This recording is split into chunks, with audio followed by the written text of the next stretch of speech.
नमस्कार मंडळी. आज मी तुम्हाला अशी एकदम साधी, सोपी आणि खायला घेतल्यावर थांबवतच नाही, अशी कुरकुरीत कांद्याची खेकडा भजी बनवून दाखवणार आहे. ही भजी माझ्या सासूबाई खूप छान बनवतात आणि खरं सांगायचं तर माझ्या घरच्यांना ही भजी खूप आवडते. त्यामुळे घरी भजीचा बेत असला की सगळे आवर्जून खायला बसतात. तर चला, अजिबात वेळ न घालवता सुरुवात करूया. सगळ्यात आधी आपण कांदा बारीक चिरून घेऊया. कांदा बारीक चिरून घेतल्यानंतर त्यामध्ये थोडंसं मीठ घालायचं आणि हे साधारण 30 मिनिटासाठी बाजूला ठेवायचं. असं केल्यामुळे कांद्याला छान पाणी सुटतं आणि भजीसाठी आपल्याला वेगळं पाणी घालण्याची गरज पडत नाही. आता 30 मिनिट झाल्यानंतर कांद्यामध्ये आपण बाकीचे मसाले घालूया. यामध्ये घालणार आहोत थोडासा ओवा, जिरं, लाल तिखट, धने पावडर, हळद, बारीक चिरलेला लसूण, बारीक चिरलेली कोथिंबीर आणि थोडासा कढीपत्ता. हे सगळं कांद्यासोबत छान मिक्स करून घ्यायचं. आता यामध्ये आपण बेसनाचं पीठ घालूया आणि यामध्ये साधारण 1 चमचा तांदळाचं पीठ घालायचं. तांदळाचं पीठ घातल्यामुळे भजीला मस्त कुरकुरीतपणा येतो. आता सगळं छान एकत्र करून घ्यायचं आणि इथे एक महत्त्वाची गोष्ट सांगते. कांद्याला आपण सुरुवातीलाच मीठ लावून ठेवलेलं आहे. त्यामुळे आता पुन्हा मीठ घालताना जरा काळजी घ्या. चव बघून अगदी थोडंसंच मीठ घाला.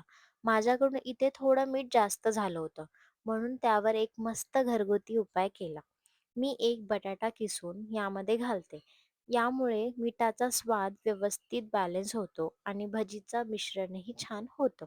आता हा किसलेला बटाटा आणि कांद्याचं मिश्रण पुन्हा एकदा व्यवस्थित मिक्स करून घेऊया. आता आपल्याला हे मिश्रण घट्टसर करून घ्यायचं आहे. भजीसाठी जसं पीठ हाताने सहज एकत्र येतं ना, अगदी तसंच मिश्रण आपल्याला हवं आहे. खूप पातळ करू नका. कांद्याला स्वतःचं पाणी सुटलेलं असतं, त्यामुळे सुरुवातीला वेगळं पाणी अजिबात घालायचं नाही. मिश्रण जास्त पातळ वाटत असेल, तर त्यामध्ये थोडं-थोडं करून बेसनाचं पीठ घालायचं. आता आपलं मिश्रण एकदम छान तयार झालं आहे. इकडे दुसऱ्या बाजूला आपण कढईमध्ये तेल गरम करायला ठेवूया. तेल छान गरम झालं, की आता आपण भजी सोडायला सुरुवात करूया.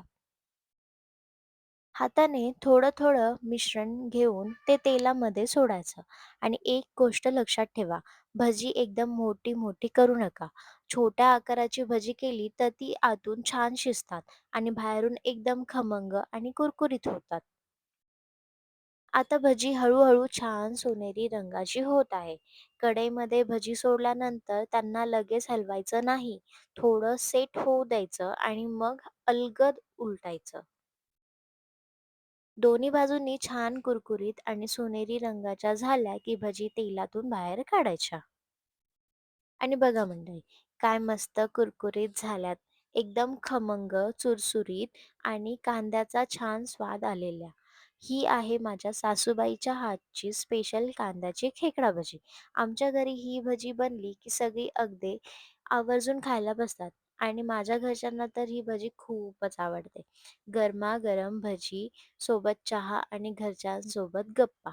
यापेक्षा सुंदर संध्याकाळ अजून काय हवी, नाही का? तर तुम्हीही ही रेसिपी नक्की करून बघा आणि एकदा करून बघितल्यानंतर मला कमेंटमध्ये नक्की सांगा की तुमची भजी किती कुरकुरीत झाल्या. रेसिपी आवडली असेल तर व्हिडिओला लाईक करा, आपल्या आवडत्या व्यक्तींना शेअर करा आणि अशाच घरगुती, सोप्या आणि चविष्ट रेसिपीसाठी माझ्या पेजला नक्की फॉलो करा.